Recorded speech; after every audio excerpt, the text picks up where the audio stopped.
તો મિત્રો તમારું સ્વાગત છે તમારી પોતાની ચેનલ DMKJ ની અંદર। જો તમે ચેનલ પર નવા હોય તો લાઈક, સબસ્ક્રાઇબ અને શેર કરવાનું ભૂલતા નહીં। આવી ગયો છું ફરીથી તમારા માટે એક સરસ વિડિયો લઈને। આપણો પહેલો વિડિયો જે હતો એના અંદર ત્રણ કાર, ચાલુ વર્તમાન કાળ, ચાલુ ભૂતકાળ અને સાદો ભૂતકાળ આપણે ભણાવી દીધા છે બહુ સારી રીતે। આજે બી આપણે ત્રણ કાર ભણાવશું। તમે સ્પોકન કરતા હોય કે કોઈ પણ અંગ્રેજીની વસ્તુ હોય, ધોરણ 6 થી લઈને ધોરણ 12 સુધી આ અંગ્રેજીની બહુ જરૂર છે અને એમાં કાળ શીખવા બહુ જરૂરી છે। એટલા માટે આપણે આ ઇંગ્લિશ મીડિયમમાં ઓલરેડી બધી માહિતી મૂકી દીધેલી છે, પણ ગુજરાતી મીડિયમના બાળકો માટે, વાલીઓ માટે, તમામ માટે આપણે આ વિડિયો લઈને આવ્યા છીએ। તો આજનો આપણો પહેલો જે કાળ છે એ કાળ આપણે જે ભણવાના છીએ એ કાળ છે પૂર્ણ વર્તમાન કાળ। પૂર્ણ વર્તમાન કાળ। હવે પૂર્ણ વર્તમાન કાળ ક્યાં વપરાય છે, શું વપરાય છે એના વિશે ડિટેલમાં આપણે ચર્ચા નથી કરવી હાલની તારીખમાં, કારણ કે આપણે સ્પોકન ઇંગ્લિશ નથી શીખતા, આપણે બે જ શીખી રહ્યા છીએ। તો પૂર્ણ વર્તમાન કાળને ઇંગ્લિશમાં કહેવામાં આવે છે perfect present tense. Perfect present tense. હવે કોઈ બી ટેન્સ આપણે લઈએ તો તમને સિસ્ટમ ખબર હોવી જોઈએ કે આપણે કોઈ બી ટેન્સ લઈએ છીએ તો એની અંદર ત્રણ વસ્તુ બહુ મહત્વની હોય છે। વસ્તુ નંબર 1 તો આપણે પહેલા શું શીખીએ છીએ? વાક્ય રચના। હવે ઓલરેડી અંગ્રેજીની અંદર કોઈ બી વાક્યની રચના આપણે કરતા હોય તો આપણને ખબર છે કે પહેલા કોણ આવે, તો પહેલા આવશે કર્તા। કર્તાને ઇંગ્લિશમાં શું કહેવાય તો તમને ખબર છે? કર્તાને ઇંગ્લિશમાં કહેવામાં આવે છે સબ્જેક્ટ। હવે મેં વાત કરેલી છે ઓલરેડી કે કોઈ બી કાળ હોય, ગમે તે વસ્તુ હોય તો બદલાય છે શું? તો ફરીથી તમને યાદ અપાવો કે આપણે આના ઉપર જ બેઠા છીએ S + V + O। તો આ બારી બાર કાળની અંદર કોઈ વસ્તુ બદલાતી હોય તો વર્બ મીન્સ કે ક્રિયાપદ બદલાય છે। એમ પૂર્ણ વર્તમાન કાળ છે તો એની અંદર ક્રિયાપદ કયું આવશે? પણ એની સાથે પહેલા બે સહાયકારક ક્રિયાપદ જેને કહી શકાય હેવ અને હેઝ આવશે। આ વસ્તુ તમારે સમજવાની છે। હેવ હેઝ પછી હંમેશા કયું આવશે? ભૂત કૃદંત। હવે ભૂત કૃદંત વિશે કેટલાકને ખબર નહીં હોય, પણ આપણે આના પછી જે એક ટેન્સ બાકી છે ને ટેન્સ ભણાવશું તો એની અંદર આપણે ભૂત કૃદંત વિશેની ઇન્ફોર્મેશન લઈ લેશું કે ક્રિયાપદનું ત્રીજા નંબરનું જે રૂપ છે, બરોબર, મૂળ ક્રિયાપદ આવો, ભૂતકાળનું ક્રિયાપદ આવો ને એના પછી ભૂત કૃદંત આવો, અને એના પછી આવશે આપણો કર્મ। કર્મને ઇંગ્લિશમાં શું કહેવામાં આવે છે તમને ખબર છે? ઓબ્જેક્ટ કહેવામાં આવે છે। અને એના પછી આવશે આપણા અન્ય શબ્દો, જે કંઈ અન્ય શબ્દો હોય એ। આપણે અહીંયા બે એક્ઝામ્પલ લેશું, બે એક્ઝામ્પલો તમારે શીખવાના રહેશે બહુ સારી રીતના। તો એક્ઝામ્પલ નંબર 1 લઈ લઈએ, સિમ્પલ વસ્તુ છે। એવી ક્રિયા હું તમને સમજાવી દઉં, એવી ક્રિયા કે ભૂતકાળ એવી જગ્યાએ કોઈ ક્રિયા ભૂતકાળમાં પૂરી થઈ ગઈ હોય એની વાત અથવા તો અસર વર્તમાનમાં થતી હોય તો એવી ક્રિયા માટે પૂર્ણ વર્તમાન કાળ વપરાય છે। હવે આપણે અહીંયા વાત કરી દઈએ કે I have joined dream coaching class। Dream class રાખો ને, ડ્રીમ ક્લાસ since 2001। હવે હું જ્યારે બી કોઈ બી કાર લઈશ તો એની અંદર તમને કહેલું છે કે શોર્ટમાં જ તમને પૂરેપૂરી ઇન્ફોર્મેશન આપવાની કોશિશ કરીશ। તો અહીંયા બી ઇન્ફોર્મેશન હું આપીશ કે જેના માટે સ્પેશિયલ લેક્ચર લોકો કરતા હોય છે ને આપણે સ્પેશિયલ લેક્ચર નથી કરવાના। એકદમ સિમ્પલ અને સારી વાતમાં તમને સમજાવીશું। વિડિયો પૂરો જોવાનો તમારે। અહીંયા આપેલું છે બીજું એક્ઝામ્પલ આપણે લઈ લઈએ। he has eaten eat એટલે ખાવું। he has eaten banana। he has eaten banana just ખાલી વાક્ય રચના। he has eaten banana for 2 years। 2 years। હવે અહીંયા બે વસ્તુ મેં લઈ લીધી છે। આપણે વાક્ય રચના પ્રમાણે કરતા હેવ હેઝ ભૂત કૃદંત આવી ગયું, બરોબર, ક્રિયાપદનું ભૂત કૃદંત આવી ગયું, કર્મ આવી ગયું અને અન્ય શબ્દો બી આવી ગયા। બે વસ્તુ અહીંયા તમારે સમજવાની છે। પૂર્ણ વર્તમાન કાળની અંદર બે વસ્તુઓ બહુ આવશે કે એક સિન્સ શબ્દ સૌથી વધારે આવે। તો સિન્સ સાથે શું આવે? તો ચોક્કસ સમય આવે। શું આવે? ચોક્કસ સમય। તમે જેમ જેમ આગળ આમાં અભ્યાસ કરશો, આપણે વિડીયો દેખશો, એમ તમને આના વિશે પૂરી ઇન્ફોર્મેશન મળતી રહેશે। પણ એક લાઈનમાં તમને ખબર પડે ચોક્કસ સમય આવશે સિન્સ સાથે। અને ફોર સાથે શું આવે? તો ફોર સાથે સમયગાળો આવે છે। કદાચ ખાલી જગ્યામાં ધોરણ 6, 7, 8, 9, 10 થી પણ 10, 11 અને 12 ની અંદર આની ખાલી જગ્યા પૂછાઈ શકે છે, એટલા માટે આ લખાવવું પડે છે। હવે આપણો સેકન્ડ પેરેગ્રાફ શું હોય છે? તો સેકન્ડ પેરેગ્રાફ નેગેટિવ। નેગેટિવ એટલે શું? તો નકાર વાક્ય। નેગેટિવ એટલે શું? નકાર વાક્ય। તો નકાર વાક્યને કેવી રીતના આપણે લખીશું? તો આગળના 3 કાર તમે દેખ્યા હોય તો તમને ખબર હોય કે આપણે શું કરતા, સહાયકારક ક્રિયાપદ પછી નોટ મૂકી દેતા અને વાક્યનું નકાર થતું. ઈજ એમઆર પછી નોટ મૂકો, નકાર બની જતું. વોઝ વેર પછી નોટ મૂકો, નકાર બનતું. સેમ પ્રોસેસ અહીંયા કરવાની છે. આપણો પહેલો કરતા છે, એના પછી આપણું શું છે, હેવ અને હેઝ છે, અને એના પછી તમે નોટ મૂકો એટલે આ વાક્યનું નકાર થાય. બાકી કોઈ ચેન્જ કરવાનો નથી. ક્રિયાપદ એમનું એમ જ રહેશે. પ્લસ કર્મ એટલે કે ઓબ્જેક્ટ અને પછી અન્ય શબ્દો. પહેલા બે વાક્યોનું નકાર આપણે કરવા જઈએ છીએ તો અહીંયા થઈ જાય છે I have not joined dream class since 2001 થી મેં ડ્રીમ ક્લાસ જોઈન કર્યો નથી. ચલો સેકન્ડ, તો he સહાયકારક ક્રિયાપદ have has એના પછી નોટ મૂકો એટલે નકાર થઈ જશે. he has not eaten banana for 2 years. એને 2 વર્ષથી કેળું ખાધું નથી. સિમ્પલ વસ્તુ છે. હવે તમે જે 3 કાર એટલા માટે હું કહું છું તમે મેથડ સમજી જશો તો તમને બહુ મોટો ફાયદો થશે. એટલા માટે અહીંયા આના પછી આપણું શું આવશે તો દરેકને ખબર હોવી જોઈએ કે સર શું લેવાનું, તો ઇન્ટ્રોગેટિવ. Interrogative sentence. ઇન્ટ્રોગેટિવ એટલે શું થાય તો પ્રશ્નાર્થ. હવે પ્રશ્નાર્થ આગળ જે પ્રોસેસ હતી એ જ પ્રોસેસમાં આપણે જઈશું. પ્રશ્નાર્થ વાક્ય આપણે કેવી રીતના બનાવતા હતા તો ભાઈ તમે વિડિયો દેખ્યો હોય તો તમને ખબર હોય કે આપણે સહાયકારક ક્રિયાપદનું કર્તાની આગળ લાવતા હતા અને વાક્યના અંતમાં પ્રશ્નાર્થ ચિહ્ન મૂકતા હતા. અને આવી રીતના આપણે સાદું પ્રશ્નાર્થ બનતું હતું જેનો જવાબ યસ અને નો માં આપી શકાય અથવા તો સ્પીચલેસ આપી શકાય. ઓકે, અથવા તો સ્પીચલેસ, કાં તો આમ કરી કાં તો આમ કરી. એટલે એને સિમ્પલ ક્વેશ્ચન કહેવામાં આવે છે. તો આનું બી આપણે કહીએ તો પહેલા શું હેવ હેઝ જે સહાયકારક ક્રિયાપદ છે એને આગળ લાવી દો. હેવ હેઝ પ્લસ કર્તા પ્લસ ભૂતકૃદંત, ક્રિયાપદનું ભૂતકૃદંતનું રૂપ પ્લસ કર્મ અને છેલ્લે શું આવશે અન્ય શબ્દો અને ક્વેશ્ચન માર્ક. આનું આપણે બનાવી દઈએ પ્રશ્નાર્થ. તો પ્રશ્નાર્થ શું થશે તો પહેલાનું થશે have I joined dream class since 2001. શું મેં 2001 થી ડ્રીમ ક્લાસ જોઈન કરેલો છે તો આનો જવાબ બે માં જ આવશે, હા કે ના. એટલા માટે આનો સાદું પ્રશ્નાર્થ અને છેલ્લો પ્રશ્નાર્થ મૂકવું કમ્પલસરી છે. બીજું આપણે આનું બનાવી દઈએ has he eaten banana for 2 years. શું તેને 2 વર્ષથી બનાના કેળા ખાધા છે? આનો જવાબ બે માં જ આવશે, યસ અને નો. આ તમારો ટેન્સ થઈ ગયો ફક્ત 6 વાક્યની અંદર. બીજા વાક્યો આપણે પ્રેક્ટિસ કરાવશું આગળ. તમને કીધું ના સિરીઝ હવે ચાલુ કરી છે તો છેક સુધી એક્ઝામ સુધી આવશે અને જ્યારે બેરે આની જરૂર આવશે ત્યારે તમારે ખાસ જાણવાનું રહેશે. હવે મેં તમને જે ટેબલ શીખવાડ્યું એ ટેબલ તમારા મગજની અંદર રાખવું પડશે. એક બાજુ આવે છે એકવચન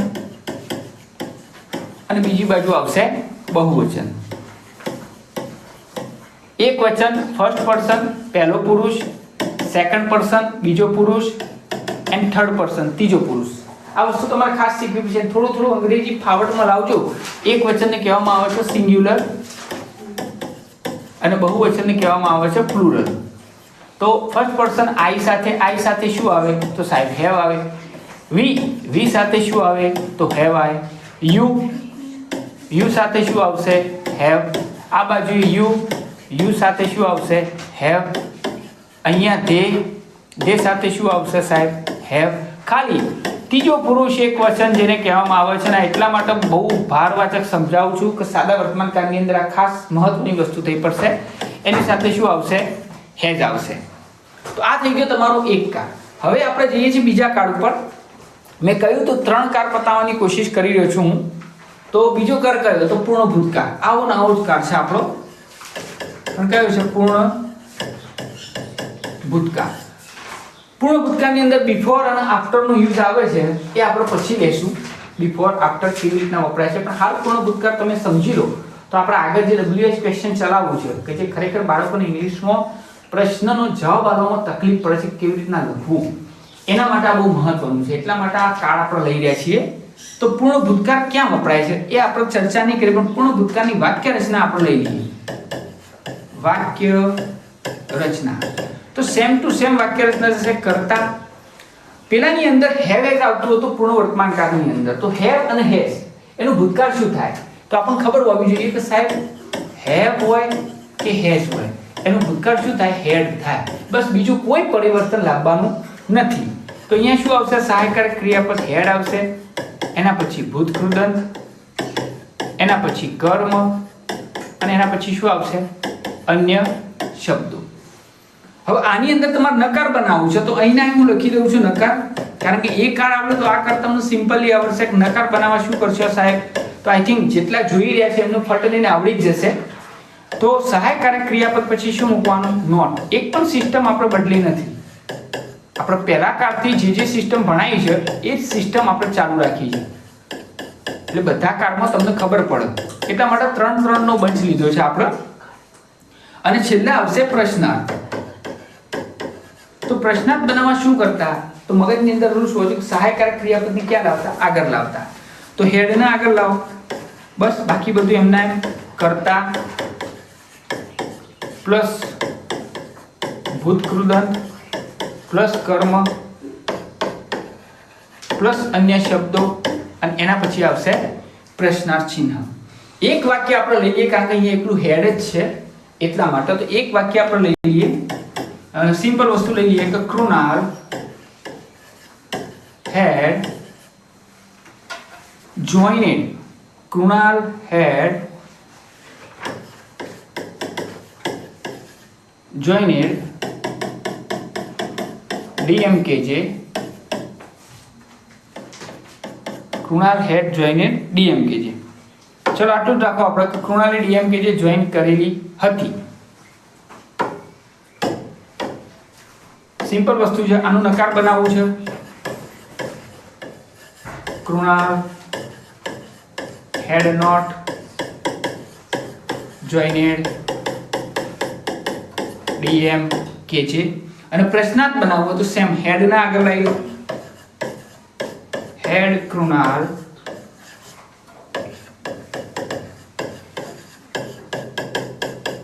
joined DMKJ. That's all. આમાં એટલું બધું જોવાની કોઈ જરૂર નથી, કારણ કે જો આગળનો કાર તમને આવડે છે તો આ કાર એકદમ સિમ્પલી સાદી રીતના તમને આવડી જાય છે. એટલે રૂલ્સ તમે યાદ રાખજો કે આપણે જે કારના રૂલ્સ કહીએ છીએ એવી રીતના હકાર કેવી રીતના હોય છે, એની વાક્ય રચના યાદ રાખવાની, નકારની યાદ રાખવાની અને પ્રશ્નાર્થની યાદ રાખવાની, સહાયકારક ક્રિયાપદ.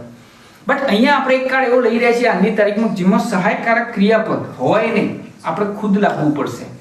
તો કયો કાર સાહેબ, તો બહુ સારો અને સસ્તો કાર છે. તો એ કાર છે સાદો ભૂતકાળ. સાદો ભૂતકાળ હવે ક્યારે વપરાય, આ મેન કાર કહી શકાય છે. આપણે સાદો ભવિષ્યકાળ મેન કહેવાય અને સાદો વર્તમાનકાળ મેન કહેવાય. એમાં સાદો ભવિષ્યકાળ તમે ભણી ચૂક્યા છો. અહીંયા આપણે ચર્ચા કરીએ સાદો ભૂતકાળ, તો ક્યાં વપરાય. આને ઇંગ્લિશમાં કહેવામાં આવે છે simple past tense. Simple past tense આને કહેવામાં આવે છે સિમ્પલ પાસ્ટ ટેન્સ. હવે આની થોડી આપણે ચર્ચા કરીએ ક્યારે વપરાય. કોઈ ક્રિયા ભૂતકાળની અંદર પૂરી થઈ ગઈ હોય તો એવી ક્રિયા દર્શાવવા માટે સિમ્પલ પાસ્ટ ટેન્સ વપરાય છે. તો આની વાક્ય રચના કંઈક આવી રહેશે. પહેલો આવશે કર્તા પ્લસ અહીંયા સહાયકારક ક્રિયાપદ છે જ નહીં. જે ક્રિયાપદ છે ને એનું જ રૂપ બદલાય છે, ભૂતકાળનું ક્રિયાપદ મૂકવામાં આવે છે. હવે ક્રિયાપદ વિશે આપણે વાત કરીશું. ભૂતકાળનું ક્રિયાપદ પછી તો સેમ ટુ સેમ છે કર્મ, અને એના પછી શું છે અન્ય શબ્દો. મારે જે સમજાવવું છે તમને એ વસ્તુ કંઈક અલગ છે. આના સિવાય જે નકાર આવે છે ને એ તો આપણે એક વાક્ય અહીંયા લખી દઈએ, આઈ પ્લેડ ક્રિકેટ યસ્ટરડે. આ પહેલું વાક્ય. ચલો બીજું વાક્ય આપણે લખી દઈએ સારામાં સારું, he went to Manali last year. બે જ વાક્યો લખ્યા. બે વાક્યો એટલા માટે આવા લખ્યા છે કે એક પ્લે નામનું ક્રિયાપદ છે જેમાં એડી લગાવવાથી એનું ભૂતકૃતનું ભૂતકાળ થાય છે. બીજું ગોનું ભૂતકાળ છે વેન. અને તમને સારી રીતના સમજાય એટલા માટે. તો હવે બીજું સ્ટેપ આપણું શું આવશે તો નકાર આવશે. હવે નકારની અંદર કેવું હોય છે યાદ રાખો, પહેલા કરતા અને કરતા પછી આપણે શું મૂકવાનું તો ડીડ નોટ મૂકવાનું. બસ આ નવો શબ્દ આવ્યો. હવે ડીડ નોટ જ્યારે મૂકવામાં આવે છે તો ડુ નું ભૂતકાળ ડીડ થાય એટલે શું થાય છે ક્રિયાપદનું મૂળ રૂપ થઈ જાય છે. બસ આ એક પોઈન્ટ એટલા માટે લેટ લીધો, ક્રિયાપદનું મૂળ રૂપ થઈ જાય પ્લસ કર્મ અને પછી શું આવશે અન્ય શબ્દો. તો આની અંદર આપણે જે પહેલાનું નકાર બનાવી તો શું થશે આઈ ડીડ નોટ. પેલો ક્રિકેટ રમી રહ્યો હતો, હવે હું ક્રિકેટ રમી રહ્યો નથી તો આઈ ડીડ નોટ, તો આ ઈડી નીકળી જશે અને એનું મૂળ ક્રિયાપદ થશે પ્લે. પ્લે ક્રિકેટ યસ્ટરડે, હું ગઈકાલે ક્રિકેટ રમતો નહોતો. He did not go to Manali last year. તે લાસ્ટ યર મનાલી ગયો નહોતો. મિત્રો બાળકો માટે મહેનત છે, લાઈક સબસ્ક્રાઇબ નહીં કરો ચાલશે પણ શેર જરૂર કરજો જેથી ગામડે સુધી આ ઇન્ફોર્મેશન પહોંચી વળે. હવે આની અંદર બીજું આપણે બનાવી દઈએ પ્રશ્નાર્થ.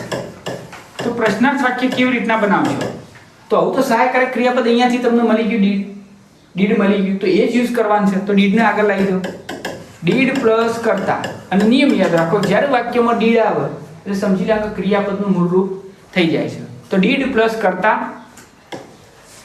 મૂળ ક્રિયાપદ મૂકી લખીશું પ્લસ કર્મ અને પછી આવશે અન્ય શબ્દો અને છેલ્લા આવશે પ્રશ્નાર્થ ચિહ્ન. તો આનું પ્રશ્નાર્થ શું થાય છે તો ડીડ મૂકો, ડીડ આઈ